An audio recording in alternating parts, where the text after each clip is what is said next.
Welcome to the show extreme experience Cricbuzz powered by Gigabyte. আপনাদের সাথে রয়েছে আমি তাই অনন্ত। চ্যাম্পিয়ন্স ট্রফিতে আজকে আরও একটা বিগ ম্যাচ রয়েছে। ইনফ্যাক্ট প্রতিটা ম্যাচই বিগ ম্যাচ, শর্টার ফরম্যাট, 3টা করে খেলা এক একটা দলের, এবং প্রত্যেকটা ম্যাচকে আপনি কোয়ার্টার ফাইনাল ধরে নিতে পারেন। আজকে আফগানিস্তানের সাথে লড়াই ইংল্যান্ডের, যে হারবে টুর্নামেন্ট থেকে সে বাদ, যে জিতবে সে টুর্নামেন্টের রেসে রয়ে যাবে। আমার সাথে আজকে বিউটিফুল প্যানেল রয়েছে, যে প্যানেলের শুরুতেই আমি ওয়েলকাম করতে চাই হান্নান সরকারকে। এভারগ্রিন হান্নান সরকার, কেমন আছেন আপনি? ভালো আছি, এবং গ্রিন কালারের মতো একটা শার্ট পরেছেন আপনি। এবং আমার সাথে রয়েছেন versatile Faisal Titumir. Faisal Titumir cricket analyst. Faisal Titumir ফেসবুকে তার নিজস্ব পেজ রয়েছে এবং সংবাদও পড়েন, অনেক গুণে গুণান্বিত আপনি। আপনাকেও পেয়ে আমরা ধন্যবাদ। তাই অনন্ত। হানান ভাই সবসময় ওর ইন্ট্রোডাকশনটা দেখো, যেভাবে এত সুন্দর করে মানুষকে পরিচয় করিয়ে দেয়, এটাই বলে দেয় যে ওর নিজে অস্বাভাবিক পরিচয়, অস্বাভাবিক পরিচয় করিয়ে দেয়। খুব অস্বাভাবিক, অসাধারণ।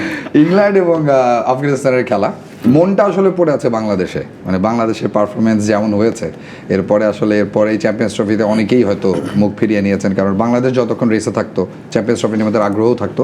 তারপর আমরা নিশ্চয়ই বাংলাদেশ নিয়ে কথা বলবো। একটু ইংল্যান্ড এবং আফগানিস্তানকে নিয়ে বলতে চাই, লাস্ট যে লড়াইটা তারা খেলেছে, মুখোমুখি হয়েছে 2023-এ, অ্যাপ্রক্সিমেটলি 18 মান্থস এগো, সেই ম্যাচে আফগানিস্তান ইংল্যান্ডকে হারিয়েছে। সেটা ছিল 2023 ওয়ার্ল্ড কাপের খেলা, এবং অবিশ্বাস্য একটা জয় আফগানিস্তানের জন্য, ঐতিহাসিক জয়, যেটাকে পুঁজি করে তারা আজকে মাঠে নামবে।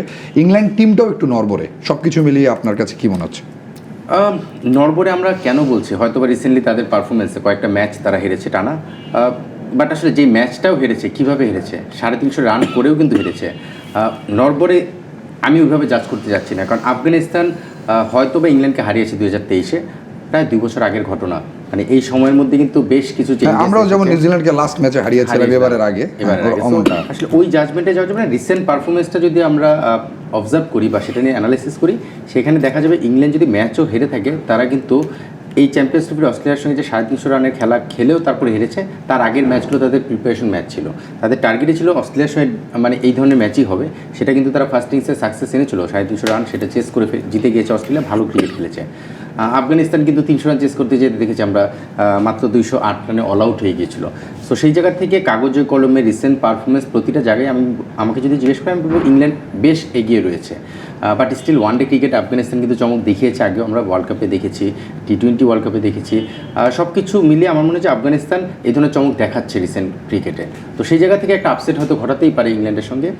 বাট তারপর আমি বলবো যে ইংল্যান্ড রিসেন্ট পারফরমেন্স খারাপ হলেও বা ম্যাচ হেরে থাকলেও আজকের ম্যাচে তারা ফেভারিট হিসেবে খেলবে। তার সঙ্গে কিন্তু আজকের এই মাঠের এক্সপিরিয়েন্সটাও কাজে লাগবে। গত ম্যাচেই তারা এখানে 350 রান করেছে।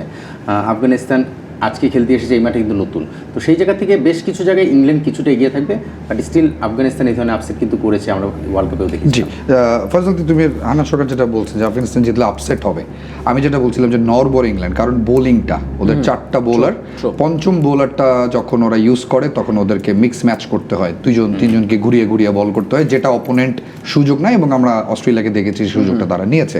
ইনফ্যাক্ট অস্ট্রেলিয়ারও সেম সিচুয়েশন, তাদেরও 4টা বোলার, তারপর 5 নম্বর বোলারের ক্ষেত্রে তারা ইউজ করে। ইংল্যান্ডের এই ব্যাটিং অর্ডার যদি প্রথমে ব্যাট করে, আমরা এক্সপেক্ট করবো আজকেও 300+ একটা স্কোর হবে। বাট আফগানিস্তানের স্পিনকে খেলাটা ইংল্যান্ডের জন্য কঠিন হবে কিনা। নবী রয়েছেন, রাশিদ রয়েছেন, ডেফিনেটলি 2জন খেলবেন, মুজিব অথবা নূর যে কোনো একজন খেলতে পারেন। 3টা স্পিনারের 30 ওভার নূরই খেলবেন, এবং তার মানে 3টা স্পিনার খেলছে নিশ্চিত, এবং 30টা ওভার ইংল্যান্ডকে ফেস করতে হবে। এবং খুব ইম্পর্টেন্ট ম্যাচের সেক্টর যখন 11 থেকে 40 মিডল ওভারে। ইংল্যান্ডের রিসেন্ট পাস্টে যেটা বলছো, ওরা টানা 5টা ম্যাচ হেরে এসেছে, এবং তারা কোয়ালিটি স্পিনার ইন্ডিয়ার কাছে 300 মধ্যে হেরেছে মাত্র, স্ট্রাগল করে এসেছে সব সময়। এবং কোয়ালিটি স্পিনার মানে এখন আফগানিস্তানের যে স্পিনাররা, যদিও গত ম্যাচে সাউথ আফ্রিকার সঙ্গে সারপ্রাইজিংলি তারা খুবই ভালোভাবে হ্যান্ডেল করেছে, রাশিদ খান উইকেটলেস ছিলেন, বাট স্টিল ইংল্যান্ডের জন্য হচ্ছে বড় চ্যালেঞ্জ হচ্ছে বাসবল, তারা যেটা এখন হোয়াইট বলে খেলতে চাইছে, এবং বাসবলের সবসময় প্রবলেম হচ্ছে যেটা ব্যাটিং নির্ভর তাদের স্ট্র্যাটেজি থাকে। সো বোলিংয়ে ইংল্যান্ডের সবসময় দুর্বলতা, 350 রান করেও সেটাকে তারা ডিফেন্ড করতে পারছে না। এই ম্যাচে আফগান স্পিনারদের সঙ্গে তো তাদের পরীক্ষা দিতে হবে, একই সঙ্গে আমার মনে হয় যে বোলিংও আরে একবার পরীক্ষার সামনে পড়বে, কারণ হচ্ছে জোফরা আর্চার গত ম্যাচে তিনি যে এরকম রান লিক করবেন এত বছর পর আইসিসি টুর্নামেন্ট, শুধু রান লিক করেনি, অত্যন্ত গুরুত্বপূর্ণ ক্যাচ মিস করেছেন তিনি, অ্যালেক্স ক্যারির। এইটার সঙ্গে কার্সের টুর্নামেন্ট থেকে তিনি ছিটকে গেছেন। ওভারটন আজকের ম্যাচে ঢুকবেন যদিও, বাট এগেন আরেকজন অলরাউন্ডার আসলে ইংল্যান্ড নিচ্ছে, এবং সেই বোলিং অপশন তাদের সবচেয়ে, যদি আপনি দেখেন ভালো বল যারা করেছে ফার্স্ট ম্যাচে, ইকোনমির দিক থেকে Adil Rashid was the fantastic. একই সঙ্গে পার্ট টাইম স্পিনার হিসেবে যদি আমি ধরি, লিভিংস্টোন এবং জো রুটও 4 ওভার বল করেছিলেন।